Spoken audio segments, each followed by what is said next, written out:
నేను ఒక మాట చెప్తాను, మీ గుండెలో రాసుకోండి. నువ్వు బ్రతికేది నీ కోసం కాదు, నీ ఎదుట ఉన్న వాని కొరకు నువ్వు బ్రతకాలి.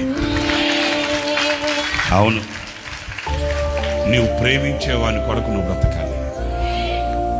ఒకరిని సంతోషపరచడానికి నువ్వు బ్రతకాలి. నేను వెలిగింది నా కొరకు కాదు, చీకట్లో ఉన్న వానికి వెలుగు ఇవ్వడానికి నేను పుట్టాను. హల్లెలూయా. నా జీతం, నా సంపద, నాకే, నా పిల్లలు, అట్లా కాదు. నీ కుటుంబం 10 కుటుంబాలకు ఆశ్రయమై ఉండాలి. నీ సాక్ష్యం నీ సంఘానికి వెన్నుముకై ఉండాలి.